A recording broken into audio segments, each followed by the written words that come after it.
ओम नमो भगवते वासुदेवाय नमः। नमस्कार दोस्तों, मैं वैभव शर्मा आपका अपने YouTube चैनल प्रभु प्रसंग में एक बार फिर से स्वागत करता हूं। हम सब ने अपने जीवन में रामायण टीवी सीरियल अवश्य ही देखा होगा। अत्यधिक मनोरम थी वह रामायण और तुलसीदास जी द्वारा लिखी गई रामचरितमानस हिंदी में भी सबने पढ़ी होगी। लोग उसका पाठ 24 घंटे में करके भी पुण्यार्जन करते हैं। क्या आप जानते हैं तुलसीदास जी द्वारा ही रचित बरवे रामायण भी उनके काल में अत्यधिक प्रचलित हुई थी। बरवे रामायण अत्यंत ही सूक्ष्म है, परंतु भाव तथा पुण्य तो मानो वैसा ही है। अमृत चाहे छोटे बर्तन में हो या किसी बड़े घड़े में, अमृत का मूल्य तो समान ही रहता है। आज प्रभु कृपा से मैं आपको बरवे रामायण का बालकांड अर्थ सहित सुनाने का प्रयास करूंगा। भगवान श्री राम और जानकी जी के बाल रूप का वर्णन सुनकर आपके मन को अवश्य ही शीतलता मिलेगी। जय श्री राम, पवन सुत हनुमान की जय। बरवे रामायण बालकांड इस प्रकार है। बड़े नैन कुटि भ्रुक्टि भाल विशाल, तुलसी मोहत मन ही मनोहर बाल। गोस्वामी तुलसीदास जी कहते हैं कि बालक श्री राम के नेत्र बड़े बड़े हैं, बाहें टेढ़ी हैं, ललाट विशाल तथा चौड़ा है। यह मनोहर बालक मन को मोह लेता है। कुमकुम तिलक भाल श्रुति कुंडल लोल, काक पक्ष मिली सखी कस लसत कपोल।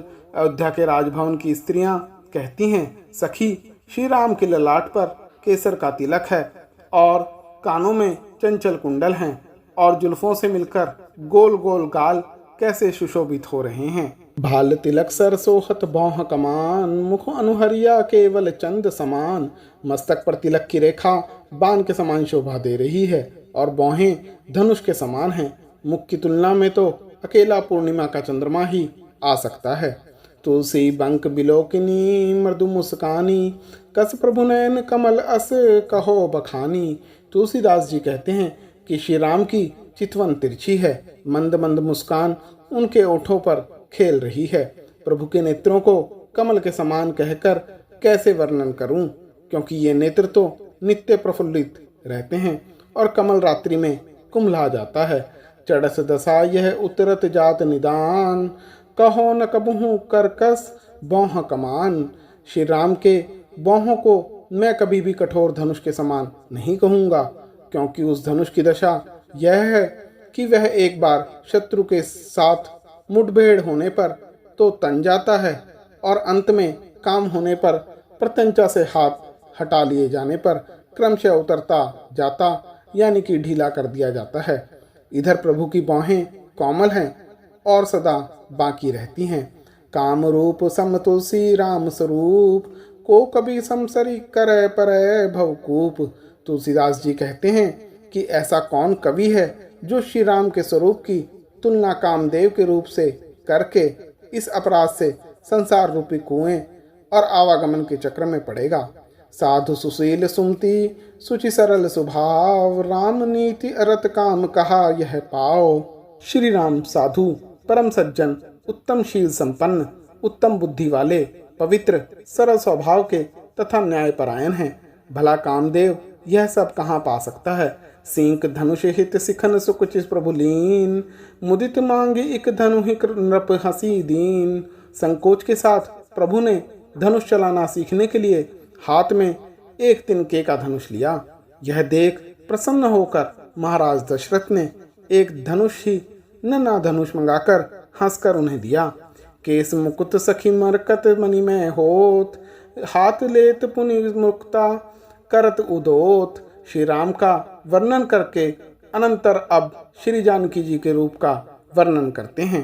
जनकपुर की स्त्रियां परस्पर कह रही हैं, सखी श्री जनक कुमारी के केशों में गूथे जाने पर उनका नीले रंग की झाई पड़ने से मोती मरकत मणि पन्ने के बने हुए हरे प्रतीत होते हैं, किंतु फिर हाथ में लिए जाने पर वे श्वेत आभा बिखेरने लगते हैं। समसुबरन सुषमा कर सुखद नथोर, सिय संग सखी कोमल कनक कठोर। सखी स्वर्ण शोभा कांति में तो श्री जानकी जी के श्री अंगों के समान है, किंतु उनकी तुलना में थोड़ा भी सुखदायी या शीतल नहीं है।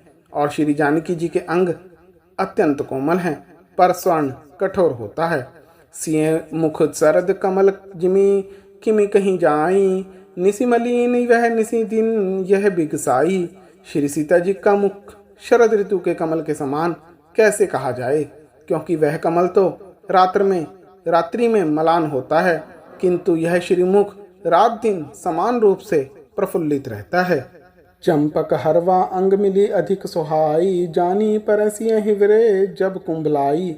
चंपा के पुष्प की माला श्री जानकी जी के अंग से सटकर बहुत शोभा देती है, किंतु वह उनके शरीर की कांति में ऐसी मिल जाती है कि उनके हृदय पर माला है यह पता तब लगता है जब वह कुम्हला जाती है, कुछ सूख जाती है।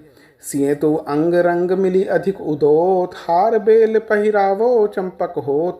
सखी श्री जानकी जी से कहती है, जानकी तुम्हारे शरीर के रंग से मिलकर पुष्पहार अधिक प्रकाशित होता है, और तो और तुम्हारे अंग की स्वर्ण कांति के कारण बेला यानी कि मोगरा के पुष्पों की माला मैं तुम्हें पहनाती हूँ तो वह भी चंपा के पुष्प के माला जान पड़ती है।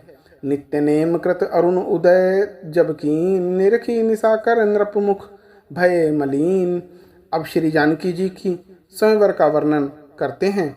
जनकपुर में स्वयंवर के दिन प्रातःकाल श्री राम लक्ष्मण ने जब अरुणोदय हुआ तब नित्य नियम संध्यादि किया। उन्हें देखकर चंद्रमा के समान दूसरे आगत राजाओं के मुख कांतिहीन हो गए। कमठ पीठ धनु सजनी कठिन अंदेश, तमकी ताहि ए तो रही कहव महेश। स्वयंवर सभा में जनकपुर की नारियां श्री राम जी को देखकर परस्पर कह रही हैं, सखी यही संदेह की बात है कि धनुष कछुए की पीठ के समान कठोर है। तब दूसरी सखी कहती है, उसे ये बड़े तपाक के साथ तोड़ देंगे। स्वयं शंकर जी अपने धनुष के टूट जाने को कह देंगे। नृप निराश भय निरखत नगर उदास, धनुष तोड़ी हरि सब कर हरऊं हरास। समस्त नरेश धनुष तोड़ने में असफल होकर निराश हो गए। इससे पूरा नगर समस्त जनकपुर वासियों का समुदाय उदास दिखाई देने लगा। तब श्री राम जी ने धनुष को तोड़कर सबका दुख और चिंता दूर कर दिया। का घूंघट मुख मुदहु नावला नारी, चांद सरग पर सोहत यही अनुहारी। विवाह के अनंतर राजभवन में सखियां श्री जानकी जी और श्री राम जी के मिलन के समय श्री जानकी जी से कहती हैं, हे नवीना मुग्धा नारी, घूंघट से मुख क्यों छिपा रही हो? इसी के जैसा चंद्रमा आकाश में शोभित है, उसे तो सब देखते ही हैं। गर्भ करहूँ रघुनंदन जनि मन जा माहा, देखूँ आपनी मूर्ति सिय के छाहा। फिर सखियां श्री राम जी से विनोद करती और कहती हैं, हे रघुनंदन तुम अपने मन में अपने सौंदर्य का गर्व मत करो। तुम्हारी मूर्ति सांवली होने के कारण श्री जानकी जी की छाया के समान है, यह देख लो। उठी सखी हंसी मिस करी कहीं मृदु बैन, सिय रघुबर के भय उन्हीं दे नैन। विनोद के अनंतर सखियां हंसकर यह कोमल वाणी कहती हुई जाने का बहाना बनाकर उठी कि श्री जानकी जी और श्री रघुनाथ जी के नेत्र अब नींद से भर गए हैं, इन्हें अब सोने देना चाहिए। इस प्रकार बरवे रामायण बालकांड यहाँ समाप्त हुआ। मैं यहाँ अपनी वाणी को विश्राम देता हूँ। मेरे चैनल प्रभु प्रसंग को लाइक, सब्सक्राइब व शेयर करें। जय श्री राम।